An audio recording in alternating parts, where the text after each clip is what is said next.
Selamat datang kembali para bapak, ibu, dan saudara-saudari di kanal Curhat Lansia. Pesta syukuran rumah baru senilai 7 miliar rupiah. Ibu mertua memakiku sebagai parasit tak berguna. Belum sempat aku berkata apa-apa. Suamiku sudah menarik tangan ibu mertua dan mengajaknya pulang. Ini bukan tempat ibu menghina istri dan anak ibu. Hari ini, aku akan menceritakan kisahku sendiri. Dimulai dari pesta syukuran rumah baru kami yang seharga 7 miliar rupiah. Bagi orang luar, rumah itu mungkin hanya terlihat sebagai properti mewah yang nyaman. Namun, bagiku dan Bima, itu adalah hasil keringat kami. Malam-malam tanpa tidur menghitung setiap rupiah. Bertahun-tahun kami berdua berhemat makan dan pakaian. Mengumpulkan setiap sen hingga akhirnya kami berhasil membangunnya. Pagi itu, aku sudah bangun sebelum fajar menyingsing. Sendirian.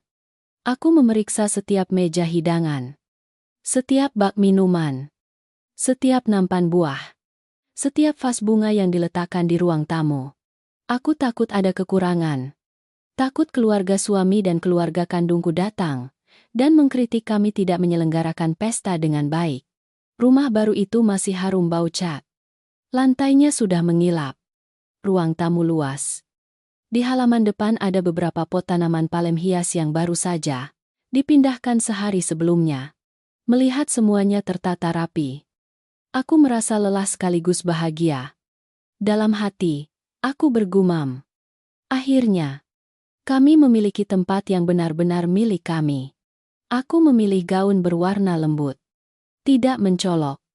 Tanpa perhiasan mahal. Di hari bahagia seperti itu, aku hanya berharap semuanya berjalan lancar. Tamu semakin ramai berdatangan. Ada yang memuji rumahnya terang.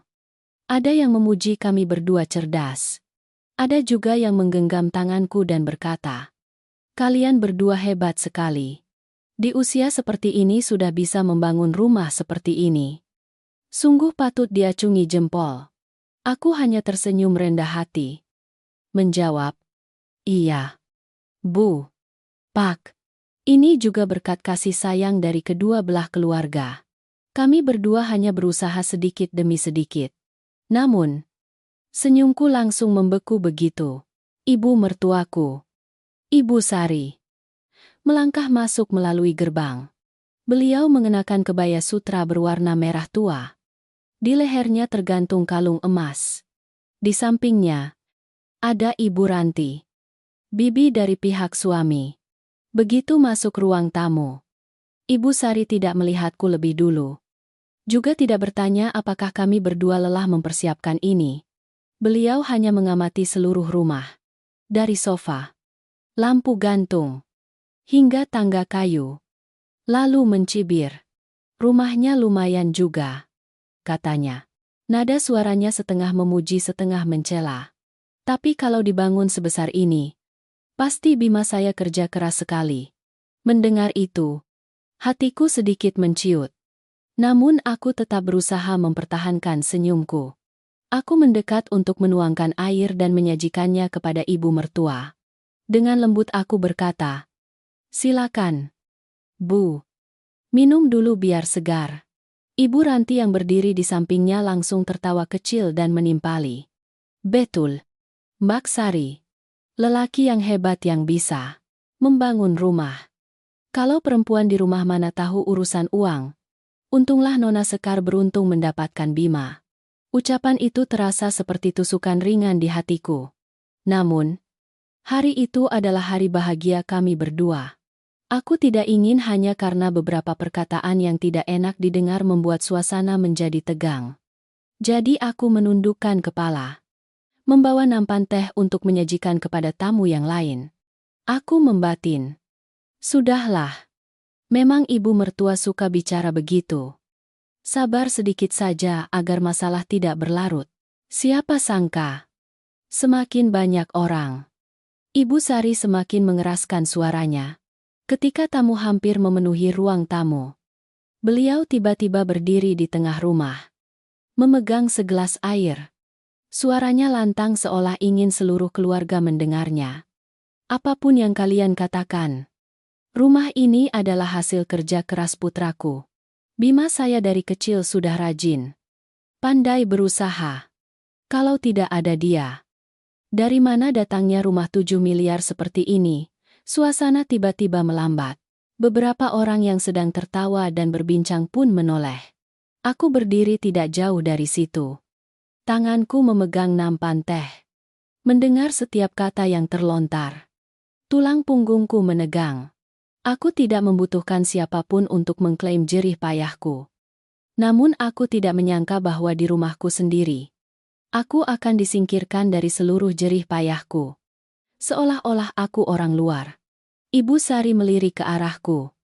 Suaranya semakin manis, namun semakin tajam. Sementara, menantuku ini, dia hanya beruntung saja mendapatkan suami yang pandai. Tinggal di rumah menikmati kemewahan. Padahal dia sendiri tidak melakukan apa-apa. Beberapa kerabat dari pihak suami menundukkan kepala. Ada yang menatapku dengan rasa iba. Namun tidak ada yang berkata apa-apa. Ibu Ranti terkikik geli. Perempuan yang tidak tahu mencari uang itu seharusnya tahu diri. Jangan dikira karena namanya tercantum di sertifikat rumah lalu merasa berjasa. Zaman sekarang, banyak orang cerdik. Duduk manis menikmati kekayaan tapi merasa diri hebat. Tanganku mencengkeram erat tepi nampan. Gelas-gelas teh di atas nampan beradu pelan. Mengeluarkan bunyi klik yang sangat kecil. Namun di telingaku saat itu terdengar jelas hingga menyakitkan hati. Bertahun-tahun menabung. Berkali-kali aku tek sampai larut malam bekerja sampingan. Berapa banyak uang yang diam-diam aku usahakan agar rumah ini terwujud. Hanya dalam beberapa kalimat ibu mertua. Semuanya terhapus bersih. Aku membuka mulut hendak berbicara. Namun tenggorokanku tercekat. Lalu Ibu Sari menatap lurus ke arahku. Tatapan itu bukan lagi sindiran. Melainkan sengaja menjatuhkanku di depan semua orang. Beliau melontarkan setiap kata. Jujur saja. Parasit tak berguna seperti dia yang bisa tinggal di rumah 7 miliar. Itu benar-benar berkah 3 turunan. Seluruh ruang tamu hening senyap. Aku berdiri membeku. Wajahku memerah dan telingaku berdenging. Namun, belum sempat aku mengatakan apapun. Bima melangkah maju dari belakang. Wajahnya begitu dingin hingga aku pun terkejut. Dia meletakkan gelas air dengan keras di meja. Langsung menghampiri ibunya. Dan menggenggam tangan Ibu Sari. Ibu keluar sebentar dengan Bima. Ibu Sari terdiam kaget. Kamu mau apa aku ini ibumu? Bima tidak melepaskan tangannya. Dia menarik Ibu Sari ke arah pintu. Suaranya rendah namun setiap kata terdengar jelas hingga seluruh ruangan mendengarnya. Silakan ibu pulang. Ini bukan tempat ibu menghina istri dan anak ibu. Ibu Sari terhenti tepat di ambang pintu. Wajahnya memerah padam karena malu dan marah. Ibu Ranti ternganga. Sementara kerabat lain tidak ada yang berani bernapas keras. Aku masih berdiri di tengah ruang tamu. Memegang nampan teh. Air mataku tidak menetes. Namun hatiku bergetar hebat. Itu adalah pertama kalinya setelah bertahun-tahun menjadi menantu. Bima secara terang-terangan berdiri melindungiku. Di hadapan seluruh keluarga besarnya. Dan tepat sejak saat itu, pesta syukuran yang seharusnya menjadi hari paling bahagia dalam hidupku, telah menjadi awal dari badai yang tidak disangka-sangka oleh siapapun di keluarga suamiku. Suasana di ruang tamu setelah perkataan Bima menjadi berat. Seolah ada batu besar yang menimpa. Para tamu masih ada di sana. Hidangan masih panas. Bunga-bunga segar masih harum. Namun aku tidak lagi mendengar dengan jelas apa yang dikatakan orang lain. Aku hanya melihat bayangan punggung ibu mertua berdiri di luar pintu. Tangannya gemetar karena marah. Sementara Bima berdiri melindungiku seperti tembok. Aneh sekali. Tepat di saat aku dilindungi suamiku. Itu. Hatiku malah tidak merasa lega. Sebaliknya, aliran ingatan lama tiba-tiba membanjiri benakku dengan sangat jelas. Seolah baru terjadi kemarin. Saat aku baru menjadi menantu, Ibu Sari tidak seperti wanita yang baru saja berdiri di tengah rumahku memakiku sebagai parasit tak berguna. Saat itu beliau begitu manis. Di hari pernikahan, beliau menggenggam tanganku di depan kedua keluarga besar. Tersenyum ramah lalu berkata, "Mulai sekarang, kamu adalah putri ibu. Di rumah ini, ibu akan menyayangimu seperti anak kandung." Aku masih ingat saat itu ibuku berdiri di samping. Matanya berkaca-kaca karena terharu. Ibu menasihatiku agar tahu diri. Tahu menghormati yang lebih tua dan menyayangi yang lebih muda. Karena pernikahan bukan hanya urusan suami istri, tetapi juga urusan kedua belah keluarga. Ayah dan ibu memberiku sedikit emas sebagai mahar dan sejumlah uang pribadi. Tidak banyak hingga membuat orang takjub. Namun itu adalah semua yang telah ayah dan ibu kumpulkan bertahun-tahun agar putrinya memiliki sedikit pegangan diri. Ibuku menyelipkan sebuah kotak kecil ke tanganku. Berkata dengan sangat pelan, "Ini bukan untuk kamu pamerkan. Juga bukan untuk kamu hamburkan. Ini adalah jalan keluar saat kamu menghadapi kesulitan." Perempuan yang menikah, mencintai suami itu benar. Tapi jangan pernah sampai tidak punya apa-apa. Saat itu aku masih muda. Mendengar perkataan ibu hanya tertawa. Berpikir ibu terlalu khawatir. Aku mencintai Bima. Percaya pada keluarganya. Percaya bahwa aku tidak akan pernah harus menggunakan apa yang disebut jalan keluar itu. Beberapa minggu pertama setelah menikah, Ibu Sari memperlakukanku dengan sangat baik. Beliau sering memanggilku ke dapur, mengajariku cara memasak hidangan favorit Bima. Bahkan menceritakan bagaimana Bima kecil dulu sering sakit dan pilih-pilih makanan. Setiap kali ada tetangga yang berkunjung, beliau selalu membanggakan. "Menantuku ini baik sekali. Tahu diri sekali." Aku mendengar itu dan hatiku hangat. Membatin. Aku beruntung mendapatkan ibu mertua yang mudah bergaul. Aku berusaha melakukan segala sesuatu dengan sangat teliti. Mulai dari hidangan, minuman, hingga cara berbicara dengan kerabat suami. Namun, hanya beberapa minggu setelah menikah, beliau mulai bertanya tentang emas mahar. Awalnya beliau bertanya dengan sangat lembut, seolah hanya obrolan ibu dan anak di rumah. "Emas pernikahanmu kamu simpan di mana?" "Sekar, kalau disimpan di lemari saja rugi. Uang itu harus bisa berkembang agar bisa menjadi lebih baik." Aku tidak berpikir terlalu jauh. Jadi aku menjawab jujur, bahwa aku telah menyimpannya di bank. Baik emas maupun uang pribadi yang diberikan ayah dan ibu. Semuanya untuk pegangan diri. Begitu mendengar kata pegangan diri, tatapan Ibu Sari sedikit membeku. Namun dengan sangat cepat beliau kembali tersenyum. Beliau menarik kursi, duduk mendekatiku. Suaranya lebih akrab. "Ibu kasih tahu ya, Nak, zaman sekarang, siapapun yang menyimpan uang tunai itu rugi. Di lingkungan kita, ada beberapa ibu-ibu yang sedang patungan membeli tanah kafling. Tempat itu akan segera dibuka jalan besar. Beberapa bulan lagi harganya bisa naik 2 kali lipat. Ibu kenal orang dalam. Tidak semua orang bisa masuk ke sana." "Alu." Aku duduk mendengarkan. Dalam hati mulai merasa tidak nyaman. Aku tidak paham properti. Tapi aku mengerti satu hal sederhana. Apapun yang dijanjikan keuntungan terlalu cepat, harus lebih berhati-hati. Orang yang beliau sebut adalah Ibu Diah. Aku pernah bertemu beliau beberapa kali. Ibu Diah selalu mengenakan pakaian mewah. Tangannya memakai cincin besar. Berbicara dengan sangat percaya diri. Setiap bertemu orang, beliau selalu pamer kenal ini itu. Tahu di mana akan ada pembangunan. Di mana akan menjadi area perumahan. Beliau sering mengatakan kalimat yang sangat enak didengar. "Hidup ini hanya beberapa kali saja bisa mengubah nasib. Siapa yang lambat akan miskin seumur hidup." Kata-kata itu bagi orang yang ingin cepat kaya memang sangat mudah menggoyahkan hati. Ibu Sari menatapku. Suaranya semakin lembut. "Bagaimana kalau kamu berikan emas maharmu kepada ibu? Ibu akan menggabungkannya dengan ibu-ibu lain. Nanti kalau untung, kita bagi hasilnya.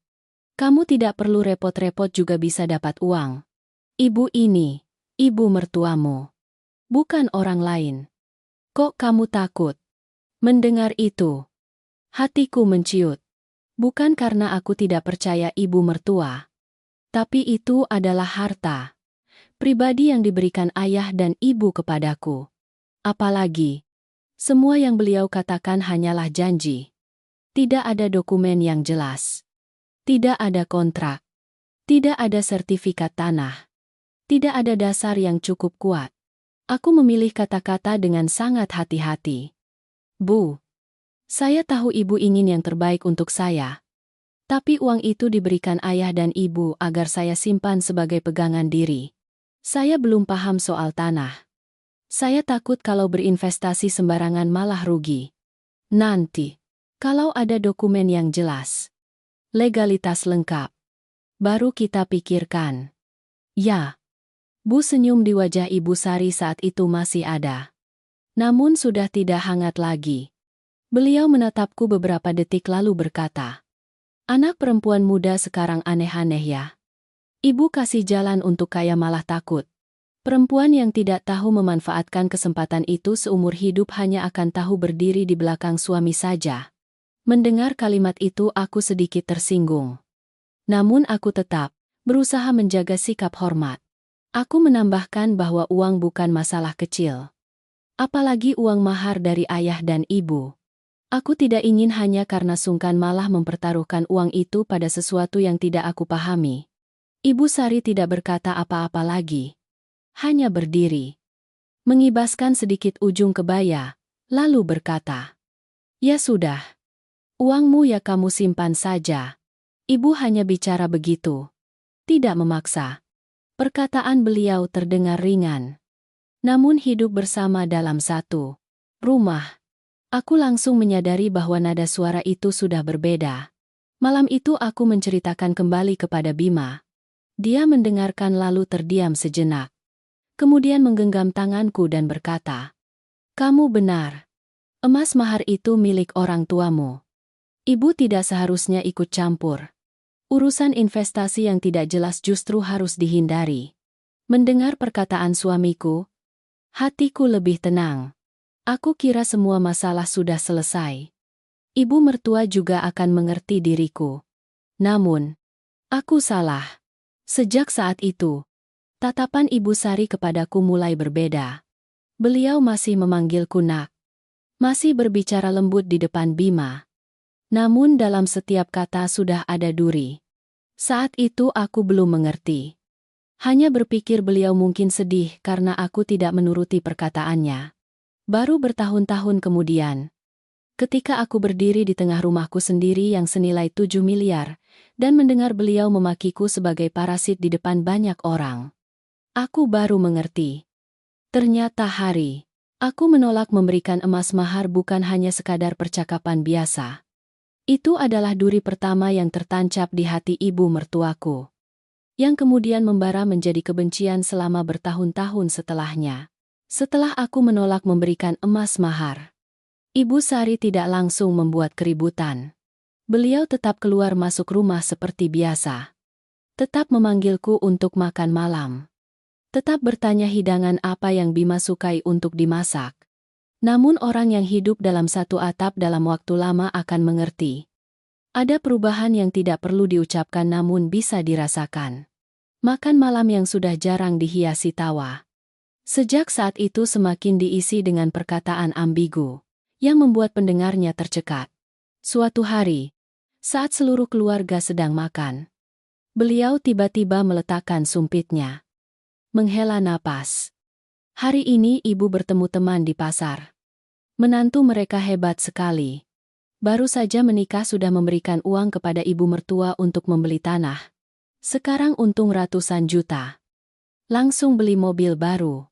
Tanganku yang sedang mengambil sayur terhenti. Aku tahu beliau tidak menyebut namaku secara langsung. Namun setiap kata seolah ditujukan kepadaku. Bima mendongak menatap ibunya. Sedikit mengernyitkan dahi. Sementara aku hanya menunduk melanjutkan makan. Membatin. Sudahlah. Hanya satu kalimat saja. Abaikan saja demi ketenangan rumah tangga. Namun, satu kalimat menjadi dua kalimat. Dua kalimat menjadi kebiasaan. Setiap kali di rumah membahas uang, Ibu Sari akan menghela napas seolah menyesali sesuatu. Ada orang yang memegang emas di tangan tapi tidak tahu bagaimana mengubahnya menjadi gunung uang. Memang nasib miskin dari dalam pikiran. Beliau selesai berbicara lalu melirik ke arahku. Tatapannya setengah menyalahkan setengah meremehkan. Aku mendengarnya dan hatiku terasa sakit. Aku miskin dalam pikiran. Aku hanya tidak ingin mempertaruhkan mahar dari ayah dan ibu pada sesuatu yang tidak jelas. Namun, kalimat itu, aku telan. Aku tidak ingin Bima yang baru pulang kerja harus mendengar ibu dan anak bertengkar karena uang. Ibu dia juga mulai sering berkunjung ke rumah. Setiap kali beliau datang, pasti ada barang baru di tubuhnya. Terkadang tas kulit mengkilap. Terkadang gelang emas berkilauan. Terkadang ponsel model terbaru yang digenggamnya dengan santai. Beliau duduk di ruang tamu. Suaranya nyaring membanggakan baru saja mendapatkan untung ratusan juta dari investasi tanah. Tanah sekarang bukan untuk orang yang lambat. Mbak Sari punya uang tapi tidak berani mengambil risiko. Nanti hanya akan menyesal. Ibu Sari mendengar perkataan itu. Matanya berbinar. Sementara aku hanya diam menyeduh teh. Ibu dia menatapku dari atas sampai bawah. Senyumnya sangat tipis. Anak muda sekarang penakut sekali. Mbak, kalau hanya menyimpan uang di bank, kapan mau kaya uang itu harus dikeluarkan agar bisa berkembang? Kalau hanya disimpan rapat-rapat, sama saja seperti menyimpan beras di gentong. Aku meletakkan cangkir teh di depan beliau. Dengan sopan berkata, "Iya, Bu. Setiap orang punya perhitungan masing-masing. Kalau saya tidak mengerti, saya tidak berani ambil risiko." Ibu dia tertawa keras. Tawanya terdengar ringan tapi sangat menusuk telinga. Tidak berani mengambil risiko. Jangan harap bisa mengubah nasib, Nak. Sejak saat itu, cerita tentangku mulai menyebar ke seluruh kerabat. Awalnya hanya beberapa sindiran. Setelah itu, aku mendengar seorang bibi dari pihak suami menceritakan bahwa ibu mertuaku mengeluh kepada orang lain bahwa aku menyimpan harta pribadi tidak memikirkan keluarga suami. Suatu kali saat pulang kampung, aku baru saja melangkah ke dapur sudah mendengar suara Ibu Sari di halaman. Aku punya menantu tapi rasanya seperti tidak punya. Mahar dipegang. Erat-erat. Dibilang diajak berinvestasi takut rugi. Keluarga suami bilang apa-apa selalu waspada. Seolah-olah kami akan menipunya. Aku berdiri di balik pintu. Tanganku masih memegang kantong buah. Dalam hati terasa dingin. Aku tidak pernah mengatakan keluarga suami menipuku. Aku juga tidak pernah menghina ibu mertua sedikit pun. Aku hanya menolak memberikan uang pribadi untuk investasi yang tidak aku pahami. Namun melalui mulut beliau, aku menjadi menantu yang egois, waspada, tidak tahu berbakti kepada keluarga suami.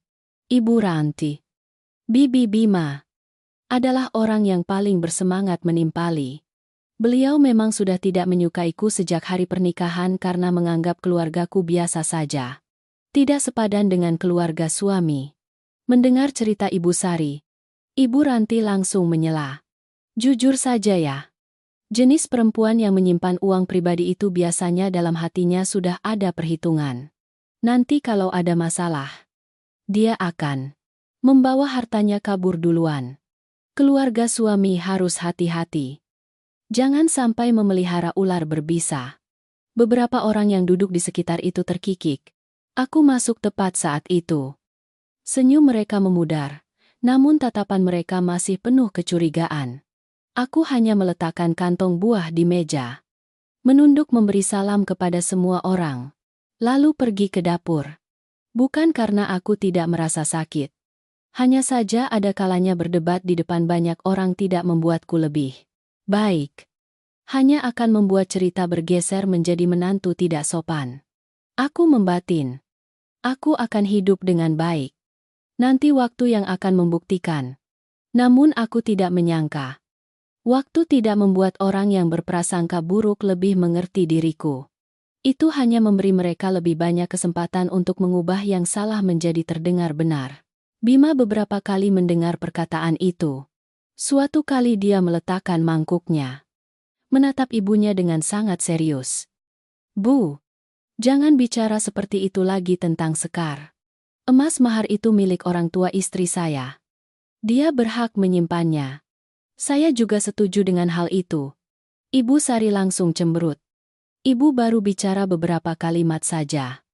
Kamu sudah membela istrimu mati-matian. Memang sudah punya istri. Lupa ibu. Belum juga ibu bicara apa-apa. Kamu sudah langsung membela. Kalau bukan karena dibujuk olehnya. Apalagi Bima masih ingin melanjutkan. Namun aku dengan pelan menarik tangannya di bawah meja. Aku tidak ingin makan malam berubah menjadi perang antara ibu dan anak. Aku tahu Bima menyayangiku. Tapi aku juga tahu dia berada di posisi yang sulit. Justru karena memikirkan dia, aku memilih diam. Mungkin itu adalah kesalahan terbesarku di tahun-tahun awal pernikahanku. Semakin lama, Ibu Sari semakin sering membandingkanku dengan wanita-wanita yang beliau sebut tahu berkorban. Beliau mengatakan menantu yang baik itu harus percaya pada keluarga suami. Harus berani menyerahkan uang kepada ibu mertua untuk disimpan. Harus tahu menggabungkan semua harta pribadi menjadi harta bersama. Beliau mengatakan wanita yang menikah lalu masih menyimpan jalan keluar itu cepat atau lambat akan menyusahkan suami. Kalimat-kalimat itu terdengar seperti nasihat. Namun sebenarnya adalah tali-tali tak terlihat yang ingin mengikatku. Memaksaku untuk menyerahkan harta pribadi terakhir yang diberikan ayah dan ibu kepadaku. Aku perlahan mengerti apa yang ibu mertua inginkan bukan untuk membantuku menjadi kaya. Beliau hanya tidak nyaman karena ada sebagian harta di tanganku yang tidak bisa beliau kendalikan. Di mata beliau, menantu yang baik bukan orang yang hidup baik. Merawat keluarga. Tetapi orang yang harus tahu kapan harus membuka dompet saat keluarga membutuhkan. Sementara jika aku menyimpan sedikit untuk diriku sendiri, aku langsung menjadi egois. Perhitungan. Tidak tahu diri. Konflik antara aku dan ibu mertua terus membesar sedikit demi sedikit. Tidak gaduh, namun berkepanjangan. Aku tetap menyapa dengan sopan. Tetap memasak. Tetap datang ke acara keluarga dengan lengkap. Tetap memberikan hadiah pada hari raya tanpa pernah absen. Namun di hatiku, sebuah retakan telah terbentuk. Sementara Ibu Sari, karena melihatku terus-menerus mengalah, beliau mengira aku lemah. Beliau mengira jika terus-menerus bicara sedikit lagi, memaksa sedikit lagi, aku pasti akan menuruti. Beliau tidak tahu bahwa ada orang yang diam bukan karena tidak merasa sakit, melainkan karena mereka berusaha mempertahankan sedikit martabat terakhir demi sebuah keluarga. Setelah beberapa kali sindiran tentang emas mahar tidak membuahkan hasil, Ibu Sari perlahan tidak lagi membahasnya secara langsung denganku. Namun aku sangat paham. Beliau tidak pernah melepaskan niatnya untuk menjadi kaya melalui properti. Semakin hari beliau semakin tertarik pada cerita-cerita tentang keuntungan besar. Keuntungan berlipat ganda.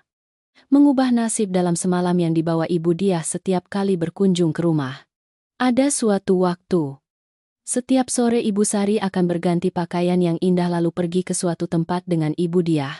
Kadang pulang larut malam. Wajahnya terlihat sangat bahagia tidak seperti biasanya. Begitu masuk rumah, beliau langsung memanggil keras. Pak Budi, mana besok orang-orang akan membuka penjualan tahap terakhir.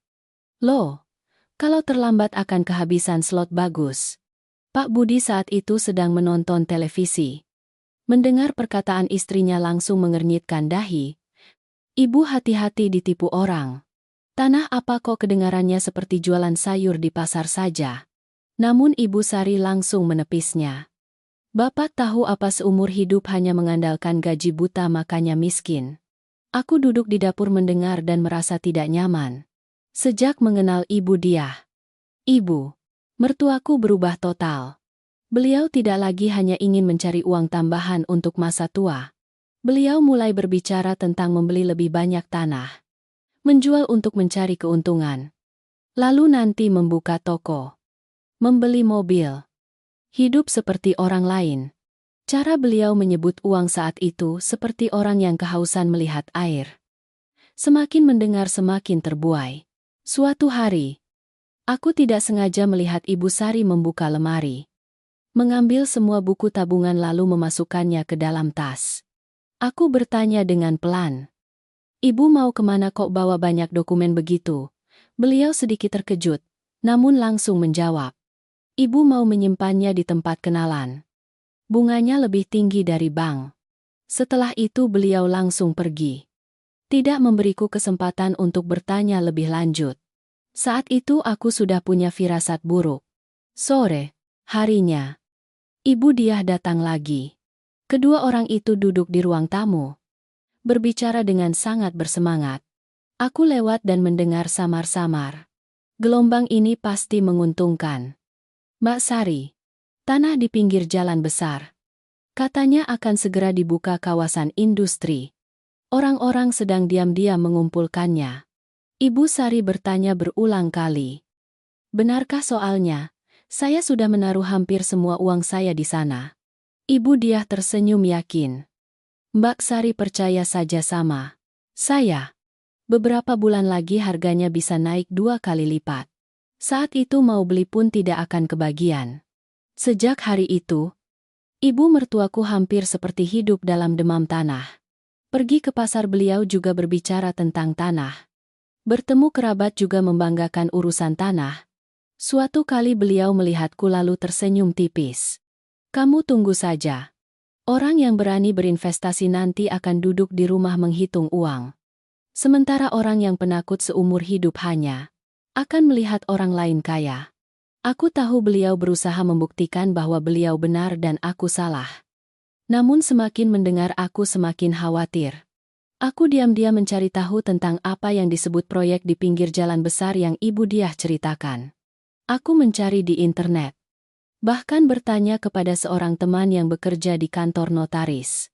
Semakin aku mencari tahu, semakin aku merasa ngeri. Tanah itu belum memiliki legalitas yang jelas. Banyak kafling masih berupa tanah pertanian. Belum diubah peruntukannya. Semua transaksi hanya menggunakan surat tulisan tangan. Tanpa notaris. Tanpa sertifikat pribadi. Nama perusahaan perantara pun tidak bisa dilacak alamat aslinya. Bima mengertakkan giginya. Ibu Diah menghilang. Nomor mengendus teleponnya tidak bisa dihubungi. Rumahnya juga terkunci beberapa hari ini. Aku duduk di kursi. Tulang punggungku terasa dingin. Aku pernah khawatir Ibu Sari akan tertipu. Namun tidak menyangka semuanya akan seserius ini. Bima melanjutkan. Suaranya parau. "Ibu juga menggadaikan rumah lama tanpa memberitahu ayah." Aku langsung mendongak. Apa dia mengangguk? Matanya memerah karena marah. "Ayah juga baru tahu. Ibu bilang hanya pinjam sebentar saja. Kalau harga tanah naik langsung dikembalikan. Tapi sekarang bunga beranak bunga." Aku tidak tahu harus berkata apa. Wanita yang pernah berdiri di pesta syukuran memakiku sebagai parasit. Pernah menyindirku penakut karena tidak berani berinvestasi. Ternyata sedang terperosok dalam perangkap yang dibuat oleh keserakahan dan harga dirinya sendiri. Namun yang lebih menakutkan adalah ketika beliau merugi. Beliau tidak berhenti. Beliau semakin ingin memulihkan kerugian dan semakin berusaha. Beliau semakin terjerumus lebih dalam. Malam itu, hujan turun sangat lebat. Kami berdua sedang makan malam ketika di luar gerbang terdengar suara gedoran keras. Bukan suara bel, melainkan suara tangan yang membentur gerbang besi bertubi-tubi dan kasar. Aku terkejut. Sumpitku terjatuh. Bima langsung berdiri, melihat melalui layar kamera di depan gerbang. 3 orang pria berdiri di luar. Satu mengenakan jas hujan hitam. Satu lagi bertato di seluruh lengannya. Salah seorang menggedor gerbang lalu berteriak, "Mana Ibu Sari kabur hutang ya, keluar sini bicara." Aku merasa jantungku serasa jatuh. Bima membuka suara kamera. Berusaha menjaga suaranya tetap tenang. "Bapak-bapak salah alamat. Ibu Sari tidak ada di sini." Pria yang berdiri di tengah mencibir, meludah ke tanah. "Putra ibu ada di sini. Jadi tidak salah alamat. Ibu berhutang. Anak yang bayar. Jangan pura-pura mati di dalam." Lalu dia menoleh ke samping. Orang itu mengambil sebotol cat merah dari tasnya. Mengocoknya beberapa kali. Lalu bermaksud menyiramkannya langsung ke gerbang rumahku. Bima langsung berlari keluar. Aku buru-buru mengambil ponsel. Membuka mode rekam video. Tanganku gemetar, namun tetap berusaha menjaga agar wajah setiap orang terlihat jelas. Bima berdiri di depan gerbang. Suaranya mengeras. "Kalau bapak-bapak ingin menagih hutang, lakukan sesuai hukum. Kalau berani mengganggu rumah saya akan laporkan ke polisi." Pria yang memegang cat menatapnya dari atas sampai bawah lalu tersenyum dingin. "Hukum? Saat ibumu mengambil uang tidak bicara hukum. Sekarang tiba saatnya membayar malah mengancam pakai hukum." Hujan deras mengguyur halaman. Suara air yang menghantam atap teras terdengar deras. Aku berdiri di dalam rumah dan seluruh tubuhku terasa dingin. Orang-orang itu tidak seperti orang yang datang untuk berbicara. Mereka datang untuk mengancam, untuk mempermalukan, untuk membuat seluruh lingkungan tahu bahwa keluarga kami punya hutang. Bima masih menghalangi di depan gerbang. Sementara aku sambil merekam video juga menelepon petugas keamanan perumahan. Tepat saat suasana tegang hingga mencekik, sebuah taksi berhenti mendadak di ujung gang. Ibu Sari turun. Rambutnya acak-acakan. Jas hujannya berantakan. Wajahnya pucat pasi seperti orang tak berjiwa. Begitu melihat beberapa pria itu, beliau gemetar hebat. Salah seorang langsung menunjuk. "Beliau sudah keluar ya?" Dikira bisa kabur terus, Ibu Sari tidak lagi menunjukkan sikap sombong seperti biasanya. Beliau terhuyung-huyung berlari ke halaman lalu tiba-tiba berlutut di depan Bima. Beliau memeluk erat kaki putranya. Menangis sesenggukan. "Bima, ibu salah. Ibu benar-benar salah. Nak, ibu hanya ingin cepat-cepat cari uang agar tidak kalah dengan orang lain. Ibu tidak menyangka semua akan jadi begini." Tangisannya menggema di lorong rumah. Sakit, parau dan putus asa. Beberapa orang yang sedang menunggu pemeriksaan menoleh. Ada yang berbisik-bisik, namun beliau tidak lagi peduli pada harga diri. Bima berdiri membeku. Dia menunduk hendak membantu ibunya berdiri namun terhenti. Aku melihat jelas di matanya ada rasa iba, marah, dan juga rasa sakit yang tidak bisa dijelaskan. Dia memalingkan wajahnya. Suaranya tercekat. "Ibu berdiri. Jangan seperti ini di sini." Namun Ibu Sari semakin memeluk erat. Mata dan ingus bercampur aduk. "Nak, tolong ibu. Ibu tidak sanggup lagi." Mereka menyiram air ke wajah ibu di pasar. Memakiku sebagai penipu. Hendak memukul ibu. Ibu takut sekali. "Bima." Aku berdiri beberapa langkah dari situ. Hatiku tidak merasa senang, namun juga tidak lagi melunak seperti sebelumnya. Jika itu aku beberapa tahun yang lalu, mungkin aku akan segera berlari membantu beliau, menghibur beliau, bahkan menyalahkan diriku sendiri karena terlalu kaku. Namun, setelah semua yang beliau lakukan, dari mencoreng nama baikku hingga hampir menggadaikan rumahku, aku mengerti ada air mata yang tidak bisa menghapus konsekuensi. Itu hanya membuktikan bahwa seseorang telah mencapai batas akhir. Ibu Sari tiba-tiba menoleh kepadaku. Untuk pertama kalinya dalam hidupnya, beliau menatapku tanpa ekspresi meremehkan atau memaksakan kehendak. Suaranya melemah, hampir seperti memohon sekar. "Ibu minta maaf. Ibu minta maaf. Nak." Dua kata "nak" dari mulut beliau terdengar begitu asing hingga aku tidak bisa langsung menjawab. Aku hanya menatap beliau. Menatap wanita yang pernah menganggap merendahkanku adalah hal yang wajar. Kini menunduk di depanku di lorong rumah sakit yang dingin. Beliau menangis sambil bercerita. Suaranya terputus-putus. Sejak melihat kami berdua membangun rumah besar, hatinya tidak tenang. Beliau merasa malu karena dulu aku tidak memberikan emas mahar kepadanya untuk berinvestasi. Beliau semakin ingin membuktikan bahwa beliaulah yang berpandangan jauh. Sementara aku hanyalah seorang penakut. Setiap kali Ibu Diah membanggakan ada orang yang untung tanah ratusan juta. Beliau seperti tertusuk duri harga diri. Ibu Diah juga berkata, kalau Mbak Sari punya modal lebih, sekarang pasti sudah jadi juragan tanah. Bukan hanya melihat menantu sombong. Aku mendengar itu. Tenggorokanku tercekat. Ternyata sejak awal yang mendorong beliau sejauh ini bukan hanya uang, melainkan harga diri. Beliau ingin mengalahkanku. Ingin membuktikan aku salah. Ingin menggunakan keuntungan hayalan untuk membungkamku bahwa dulu aku tidak menuruti perkataannya adalah bodoh. Ketika harga tanah tidak naik. Ketika uang menipis. Ketika bunga pinjaman menumpuk. Beliau tidak berhenti. Beliau semakin panik dan semakin ingin memulihkan kerugian.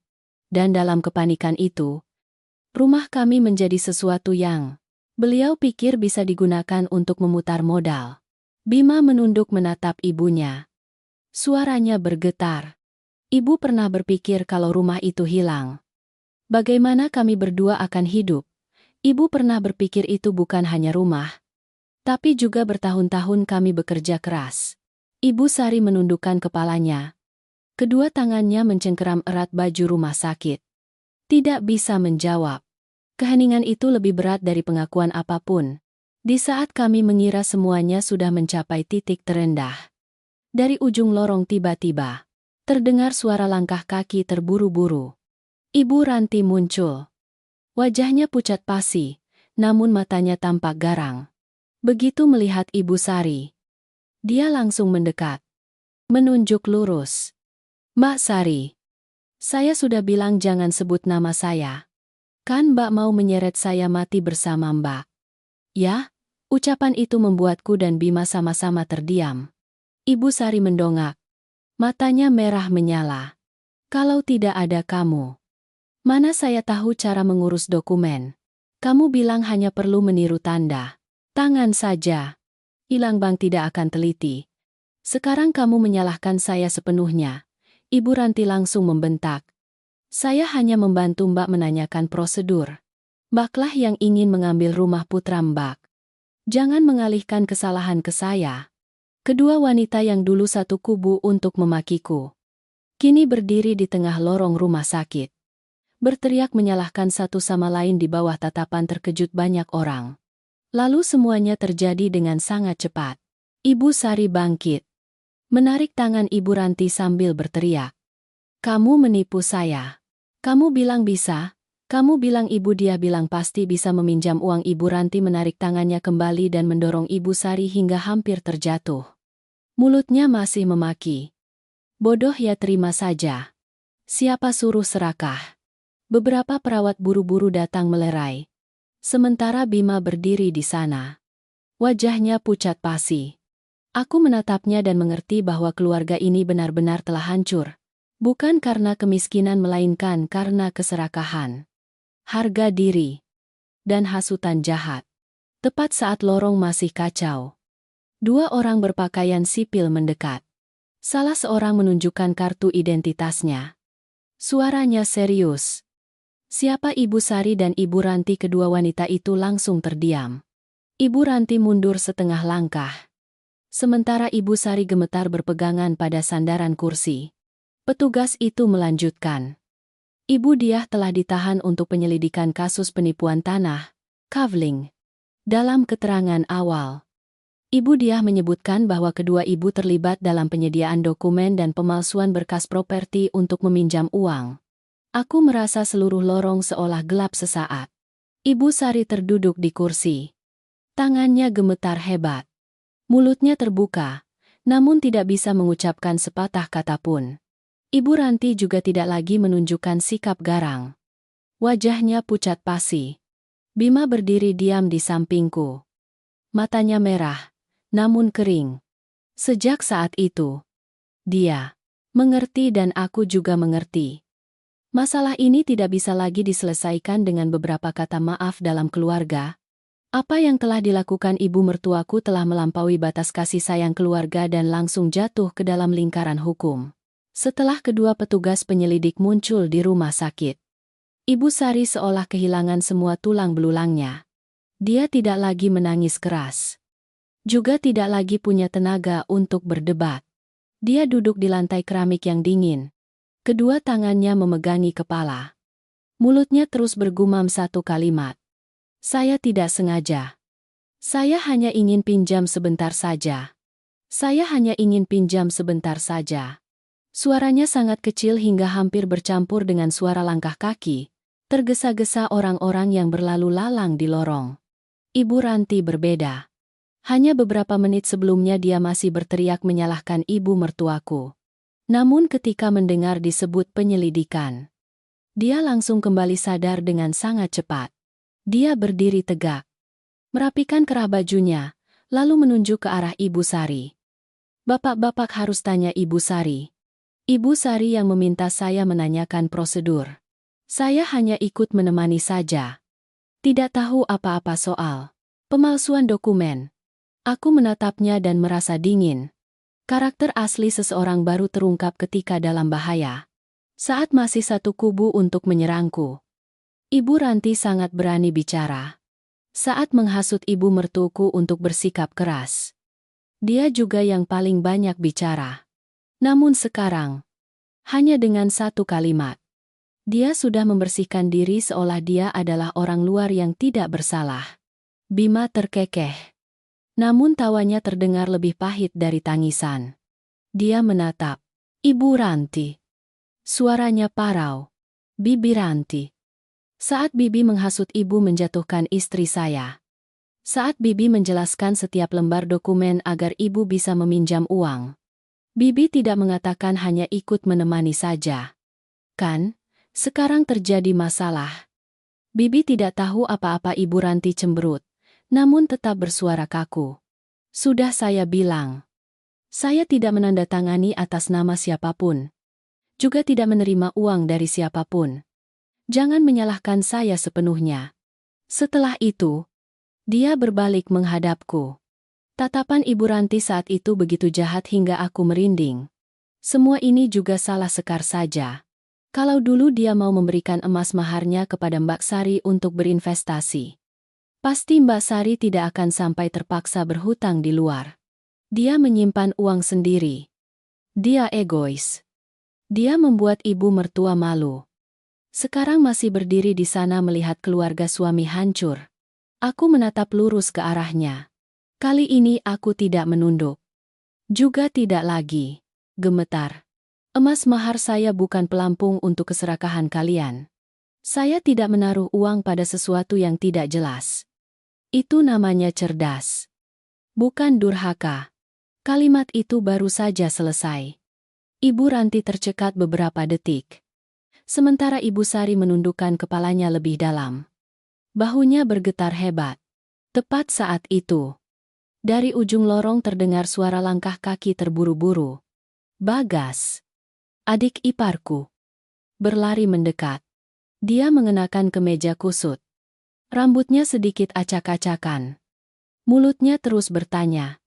Ibu mana ibu bagaimana? Namun ketika mata Bagas melirik kedua petugas penyelidik, aku melihat jelas wajahnya membeku sesaat. Keterkejutan di wajah Bagas tampak nyata. Namun matanya melirik-lirik. Seolah sedang memperhitungkan seberapa jauh masalah ini sudah terbongkar. Begitu melihat Bima, Bagas menariknya ke sudut lorong. Dia berbicara sangat pelan. Namun aku yang berdiri dekat masih mendengar dengan jelas. Mas jual saja rumah. Itu untuk menolong ibu dulu. Uang masih bisa dicari lagi. Ibu cuma punya satu. Bima menoleh menatap adiknya. Tatapannya perlahan berubah. Dari lelah menjadi curiga. Bagaimana kamu tahu ibu butuh uang sebesar itu? Aku belum mengatakan apa-apa kepadamu. Bagas tercekat. Wajahnya sedikit berubah. Namun dengan sangat cepat dia membela diri. Ibu Ranti yang menelepon saya. Dia bilang ibu pinjam banyak. Orang-orang menekan keras sekali. Rumah Mas dan Mbak sekarang yang paling berharga. Kalau tidak dijual mau pakai apa untuk menolong aku berdiri di samping. Melihat ke tangan Bagas dan tiba-tiba terhenti. Di pergelangan tangannya ada jam tangan baru. Muka hitam. Tali logam mengkilap. Aku pernah melihat model itu di sebuah toko besar. Harganya tidak murah sama sekali. Seorang yang beberapa bulan terakhir selalu mengeluh menganggur. Meminjam uang saku dari ibu. Dari mana dia mendapatkan jam tangan semahal itu? Bima juga melihatnya. Dia tidak langsung bertanya. Hanya kembali ke tempat ibunya. Ibu Sari saat itu masih menangis sambil memegangi wajahnya. Ponselnya ada di saku jaket rumah sakit. Bima duduk. Suaranya tertahan. Bu, berikan ponsel ibu kepada Bima. Ibu Sari terkejut mendongak. Untuk apa dia menatap lurus ke mata ibunya? Kalau ibu masih ingin Bima membantu menyelesaikan masalah ini, jangan menyembunyikan apapun lagi dari Bima. Ibu Sari gemetar menyerahkan ponselnya. Bima membuka bagian pesan. Hanya beberapa menit kemudian, wajahnya gelap. Dia menunjukkan layar ponsel kepadaku. Di dalamnya ada serangkaian pesan transfer uang kepada Bagas. Isinya bukan lagi uang belanja biasa, melainkan tertulis sangat jelas patungan tanah jatah internal. Tambahan biaya booking. Biaya pengurusan sertifikat. Bagas membantu ibu Diah dengan beberapa puluh juta. Ada juga yang lebih dari 100 juta. Totalnya tidak sedikit. Aku menoleh ke arah Bagas. Dia tidak bisa lagi mempertahankan sikap tenang. Ibu Sari melihat semuanya terbongkar lalu menangis lebih keras. Bagas bilang dia punya kenalan di proyek. Dia bilang kalau ibu menambah uang, bisa dapat jatah bagus. Nanti kalau untung dibagi untuk seluruh keluarga. Ibu percaya padanya. Ibu sudah memberinya hampir 600 juta rupiah. Ucapan itu seperti tusukan pisau lagi pada Bima. Dia menatap adiknya. Suaranya dingin hingga aku pun merasa ngeri. Kamu mengambil uang ibu lalu sekarang menyuruhku menjual rumah untuk membayar hutang. Kamu menganggap keluarga ini sebagai mesin ATM. Bagas yang terdesak. Wajahnya memerah. Dia tidak lagi berpura-pura khawatir, melainkan langsung melawan. Mas kan kaya. Jadi bisa bilang apa saja. Rumah 7 miliar. Mobil bagus. Istri pintar. Kalau saya bagaimana?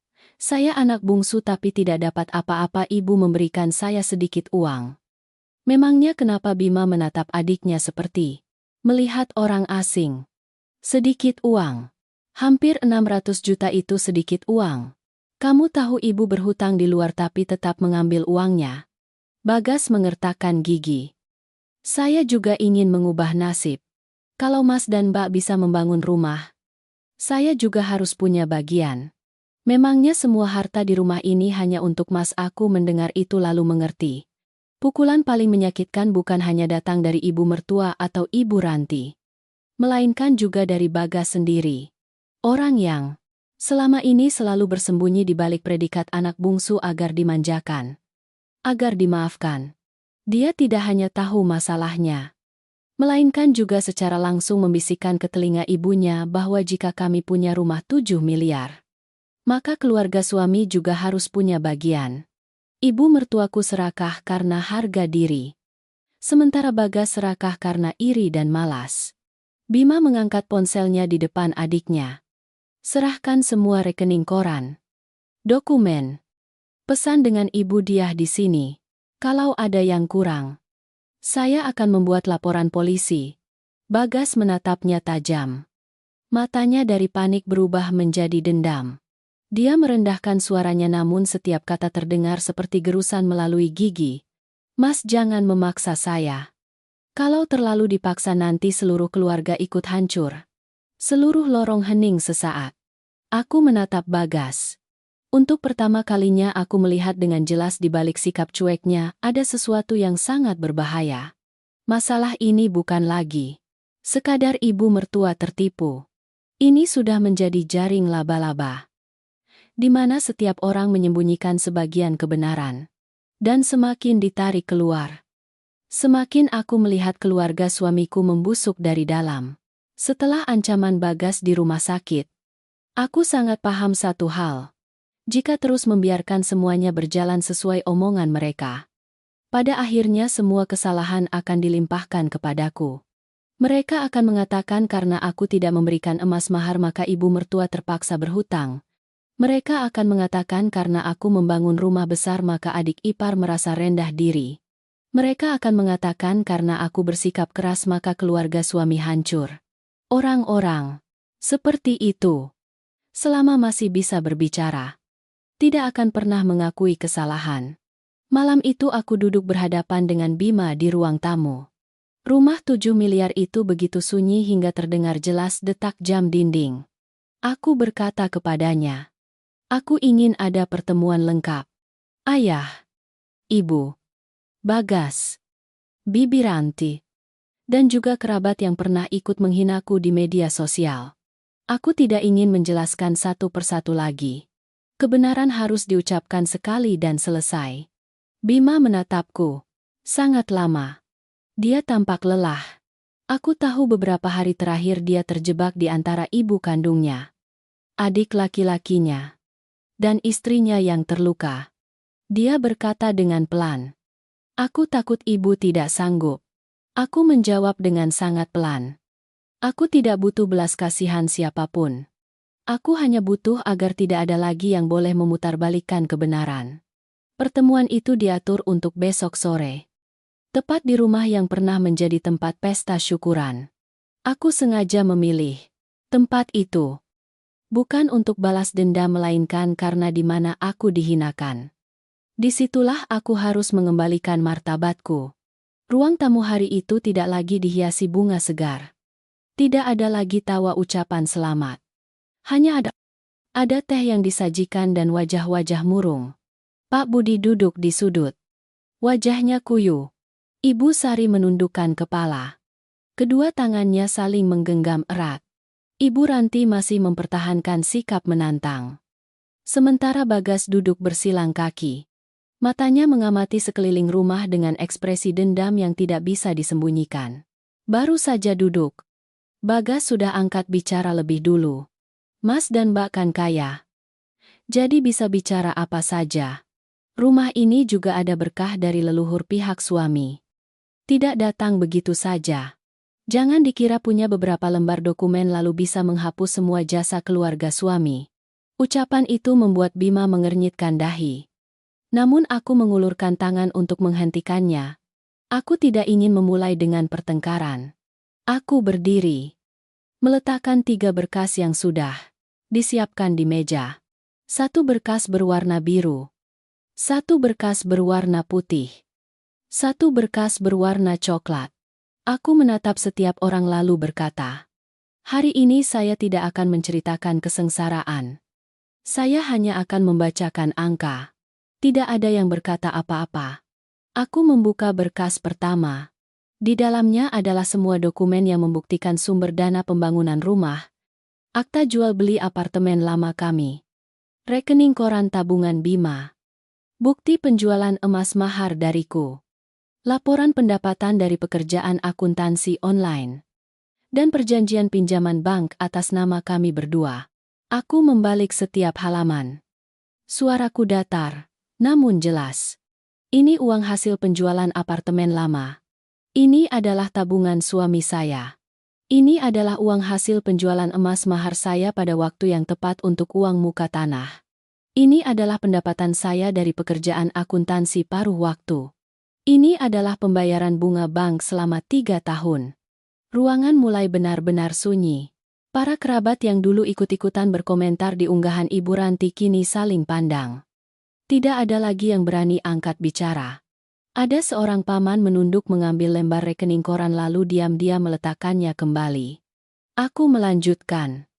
Setiap rupiah di rumah ini memiliki sumber yang jelas. Tidak ada uang dari sumber gelap. Juga tidak ada uang yang saya nikmati tanpa bekerja. Ibu Ranti masih berusaha mencibir. Dokumen kan siapa saja bisa buat.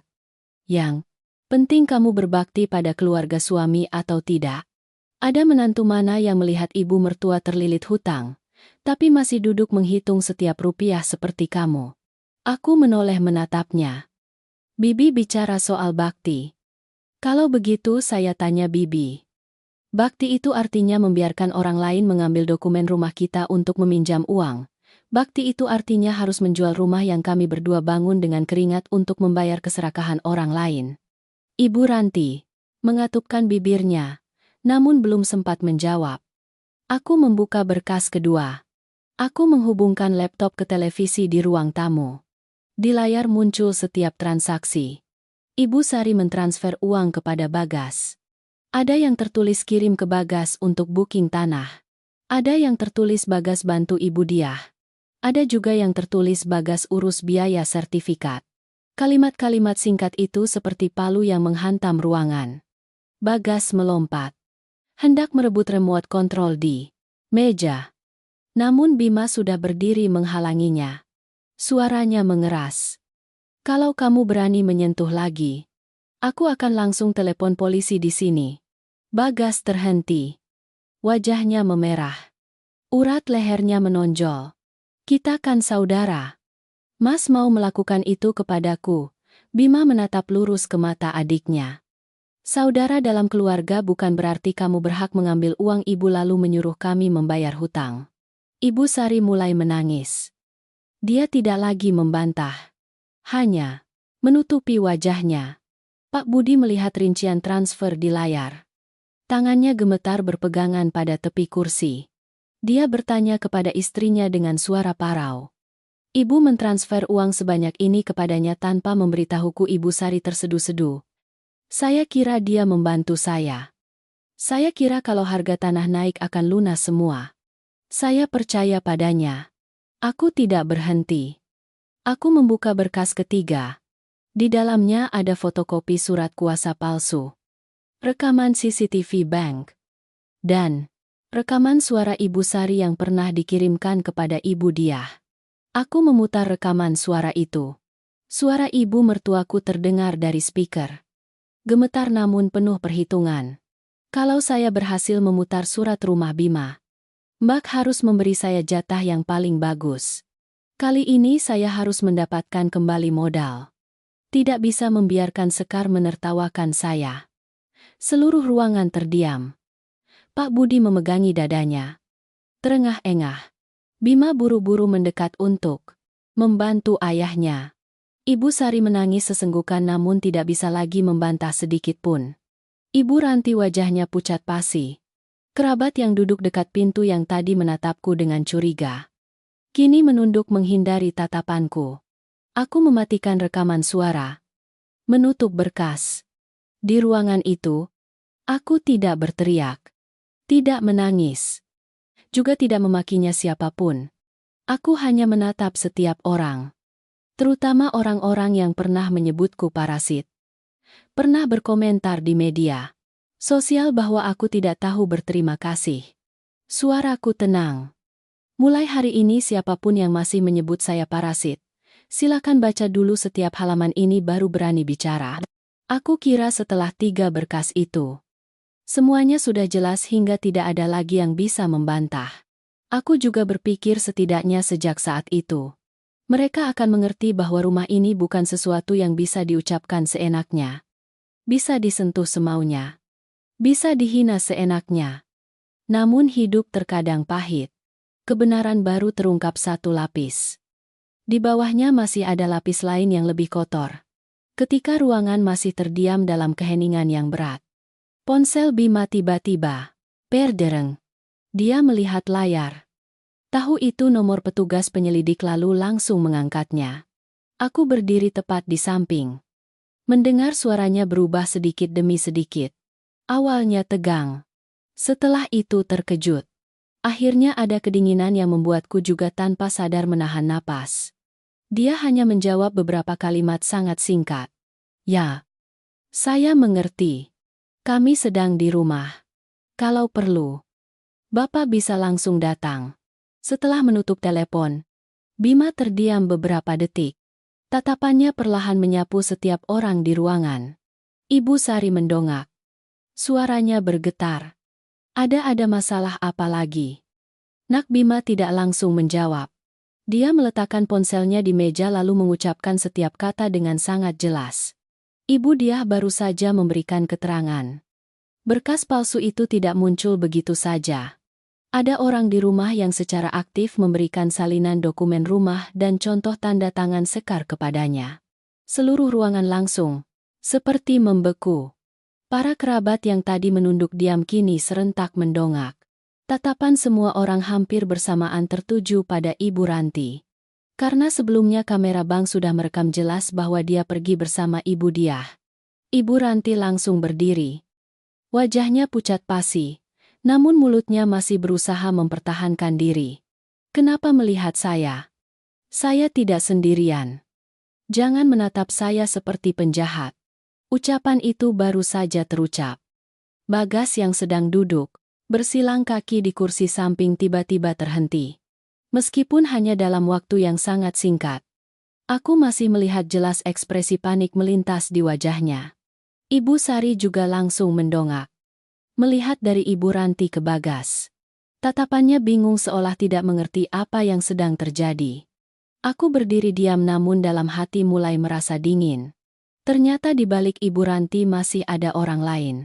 Ketika terdesak, Ibu Ranti tidak bisa lagi mempertahankan sikap liciknya. Dia langsung menunjuk Bagas. Suaranya melengking.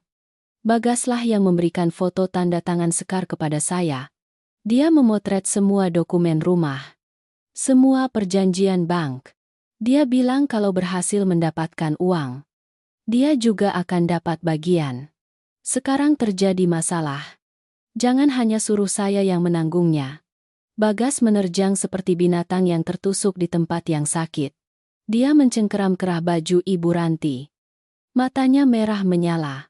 Bibi dayem. Bibi mau mati ya? Teriakan itu membuat beberapa kerabat terkejut. Bima langsung menerjang. Menarik adiknya. Mendorong Bagas kuat-kuat ke belakang. Dia menatap lurus ke wajah adiknya. Suaranya mengeras. Kamu barusan bilang apa kamu berani mengancam orang di depan seluruh keluarga? Bagas terengah-engah. Urat lehernya menonjol. Dia tidak lagi menunjukkan sikap malas. Cuek, seperti biasanya. Di depanku saat itu adalah orang lain. Pendendam. Serakah. Dan jauh lebih berbahaya. Aku tiba-tiba teringat sesuatu. Buru-buru membuka ponsel. Masuk ke sistem kamera kecil yang diletakkan di ruang kerja. Itu adalah kamera yang dipasang sementara oleh Bima selama renovasi rumah. Awalnya hanya untuk mengawasi tukang yang masuk. Setelah itu aku lupa belum melepaskannya. Aku memutar ulang data lama sesuai dengan waktu rumah sedang dalam tahap penyelesaian. Butuh beberapa menit. Sebuah rekaman video muncul yang membuat tanganku dingin. Di layar, Bagas diam-diam membuka pintu ruang kerja. Dia melihat sekeliling dengan sangat cepat lalu langsung menuju laci mejaku. Dia mengeluarkan ponselnya lalu memotret setiap lembar dokumen. Sertifikat hak milik tanah. Perjanjian pinjaman bank. Beberapa halaman yang ada tanda tanganku. Setelah itu dia meletakkan semuanya dengan sangat rapi seolah tidak terjadi apa-apa. Aku menunjukkan layar ponsel di depan semua orang. Tidak ada yang bisa mengucapkan sepatah kata pun. Ibu Sari memegangi mulutnya. Air mata jatuh. Bagas, kenapa kamu melakukan itu? Ibu percaya padamu. Suaranya pecah. Sakit dan malu. Tidak bisa percaya putra bungsu yang selalu dia bela justru terlibat begitu dalam. Bagas tahu tidak bisa lagi membantah lalu terkekeh. Tawanya membuatku merinding. Dia berkata, saya hanya ingin mengambil bagian dari keluarga suami saja. Mas dan Mbak tinggal di rumah bagus. Sementara saya harus menyewa kos. Pontang-panting mencari uang. Apakah itu adil? Mas Bima sebagai anak sulung mendapatkan semuanya? Kalau saya bagaimana? Bima langsung menjawab. Suaranya tajam seperti pisau. Adil itu bukan mencuri dokumen orang lain. Apalagi mengambil nama hubungan darah untuk merampas rumah kakak sendiri. Bagas mengertakkan gigi. Mas jago bicara. Karena Mas punya rumah. Punya istri pintar. Punya uang. Kalau Mas ada di posisi saya, Mas juga akan melakukan hal yang sama. Aku menatapnya. Hatiku marah sekaligus jijik. Orang bisa miskin. Bisa kalah. Tapi tidak semua orang miskin mengubah rasa iri menjadi alasan untuk menyakiti keluarga sendiri. Ibu Sari masih menangis. Terus mengulang. Ibu percaya padamu. Bagas. Ibu percaya padamu. Namun Bagas langsung menoleh kepadanya. Melontarkan kalimat yang sangat menyakitkan.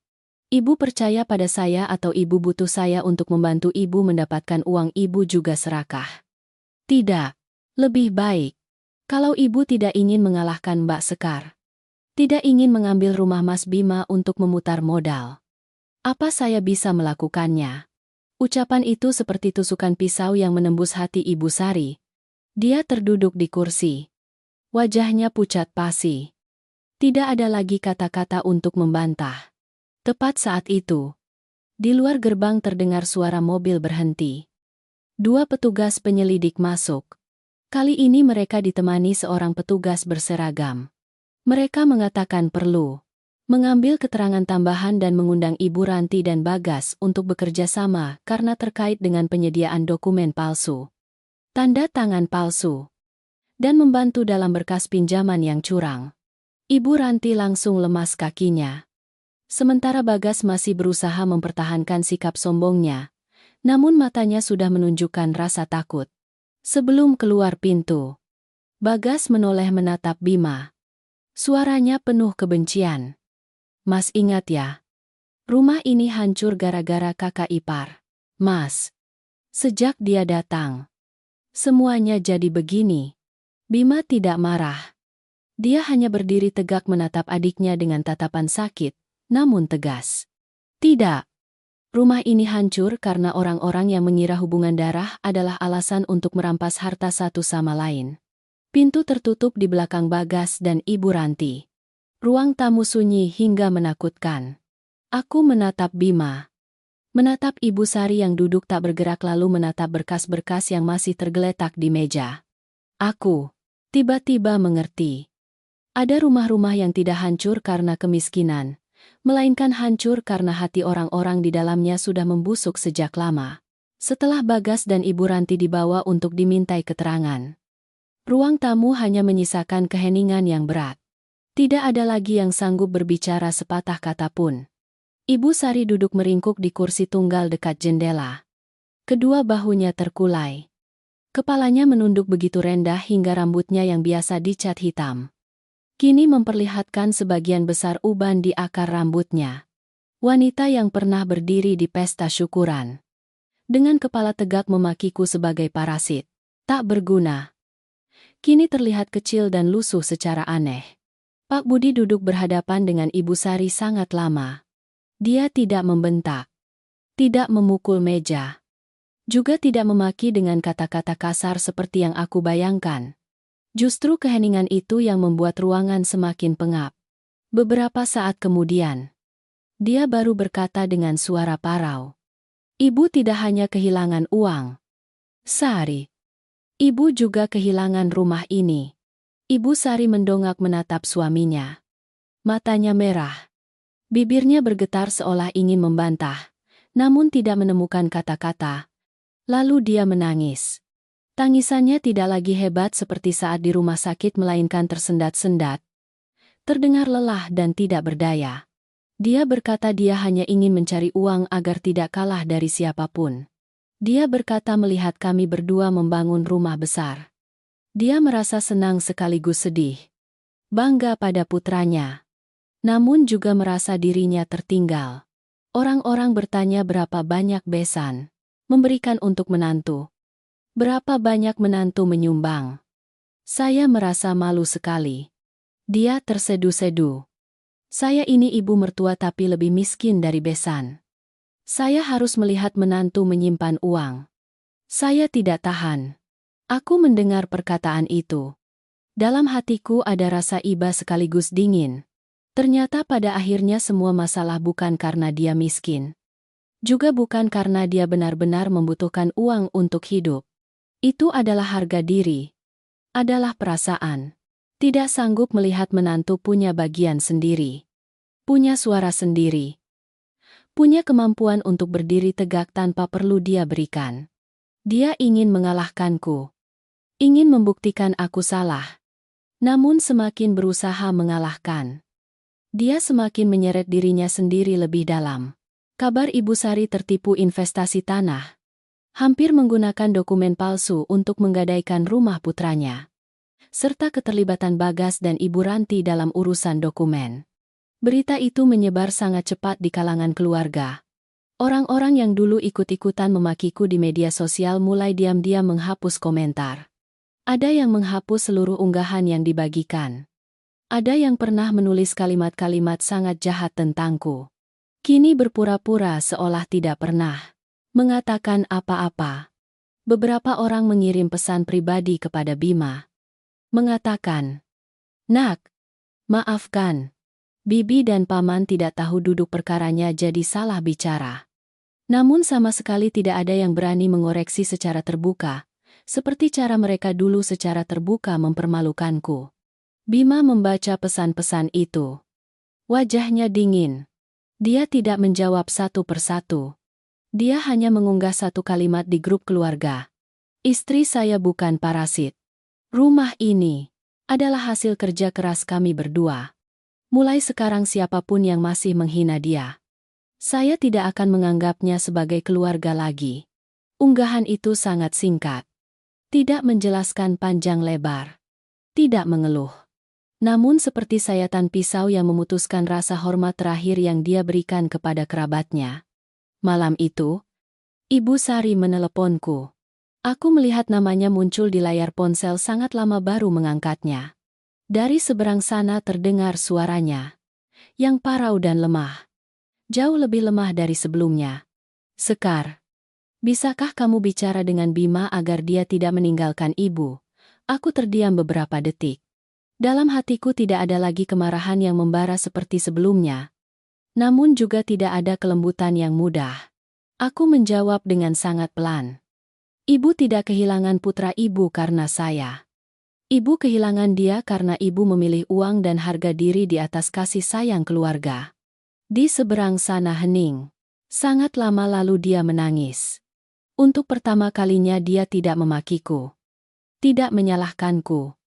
Juga tidak mengatakan aku tidak sopan. Hanya ada isak tangis yang berlarut-larut melalui telepon. Aku tidak menghibur. Ada rasa sakit yang harus dialami seseorang sendiri untuk mengerti apa yang telah mereka lakukan kepada orang lain. Bima tetap menjalankan tanggung jawab dasarnya kepada ibunya. Dia membawanya untuk pemeriksaan ulang. Mengurus biaya rumah sakit. Membantu dia bekerja sama dengan pihak berwenang. Mengatur pengacara untuk memberikan nasihat hukum yang diperlukan. Namun dia tidak memberikan uang untuk melunasi hutang. Ketika Ibu Sari menangis mengeluh penagih hutang masih menekan. Dia hanya berkata satu kalimat dengan sangat jelas. "Saya tidak akan meninggalkan ibu. Tapi saya juga tidak akan menjual rumah kami untuk membayar harga keserakahan ibu." Hutang-hutang itu kemudian diklasifikasikan dengan jelas. Bagian mana yang merupakan pinjaman dengan dokumen sah harus diselesaikan sesuai peraturan. Bagian mana yang menunjukkan tanda-tanda pinjaman riba. Ancaman. Teror mental. Diserahkan kepada pihak berwenang untuk ditindaklanjuti. Orang-orang yang dulu datang menggedor gerbang rumahku tidak berani muncul lagi setelah tahu semua. Rekaman CCTV dan video telah diserahkan. Rumah berkat Pak Budi yang tepat waktu membuktikan dia tidak menyetujui gadai dan ada indikasi informasi disembunyikan. Namun meskipun rumah itu berhasil dipertahankan, dia tidak lagi menatap istrinya dengan tatapan yang sama. Dia pindah tidur terpisah. Menyimpan dokumen sendiri. Mengelola uang sendiri. Sebuah pernikahan puluhan tahun yang dianggap kokoh karena kebiasaan. Akhirnya retak oleh penyembunyian dan keserakahan. Sementara Bagas Setelah melalui proses hukum dan dipaksa untuk menanggung sebagian konsekuensi. Jam tangan mahal. Mobil baru yang dibeli secara kredit. Beberapa barang yang pernah dia pamerkan kepada teman-temannya satu persatu harus dijual. Uang yang diterima dari ibunya juga dilacak untuk dicocokkan. Adik ipar yang pernah berdiri di depan kakaknya mengatakan seluruh keluarga akan hancur kini tidak lagi menunjukkan sikap sombong. Hanya diam dan menghindari semua orang. Ibu Sari kehilangan semua tabungannya. Kehilangan reputasi di kalangan keluarga. Kehilangan kepercayaan suaminya. Kehilangan juga citra ibu yang berkuasa di mata anak-anaknya. Namun mungkin yang paling berat dia rasakan adalah kehilangan hak untuk masuk ke rumah kami seolah itu adalah propertinya yang bisa dia atur sesuka hati. Suatu sore hujan gerimis. Aku melihat melalui kamera. Dia berdiri di depan gerbang sangat lama. Di tangannya ada sekantong buah. Tubuhnya kurus sekali. Bahunya membungkuk. Dia tidak menekan bel. Dia hanya berdiri menatap rumah 7 miliar itu melalui gerbang besi. Tatapannya penuh penyesalan sekaligus malu. Beberapa saat kemudian, dia meletakkan kantong buah di luar, lalu diam-diam berbalik pergi di bawah guyuran hujan. Aku berdiri di balik tirai jendela, melihatnya pergi. Dalam hatiku tidak ada rasa senang. Aku juga tidak merasa puas. Aku hanya merasa sedikit lebih lega. Seolah akhirnya aku berhasil meletakkan sebuah batu berat dari dadaku. Aku tidak lagi menjadi menantu yang harus mati-matian membuktikan dirinya tidak parasit, tidak berguna, tidak jahat seperti yang dituduhkan orang lain. Aku hanyalah Sekar. Seorang wanita yang pernah bersabar, pernah terluka, namun akhirnya belajar cara melindungi dirinya sendiri. Rumah 7 miliar itu masih berdiri di sana. Terang benderang setiap malam. Lebih damai setelah melewati banyak badai. Bagi orang luar, itu mungkin masih sebuah rumah yang indah. Namun bagiku dan Bima, itu adalah bukti kerja keras. Martabat. Malam-malam panjang yang tidak menyerah. Dan yang terpenting, itu mengingatkanku bahwa wanita tidak perlu bersaing dengan keluarga suami. Juga tidak perlu menjadikan dirinya tangguh hingga dingin. Hanya saja, pada suatu saat, kita harus tahu cara berdiri tegak, menjaga kehormatan, menjaga rumah tangga, dan menjaga diri sendiri.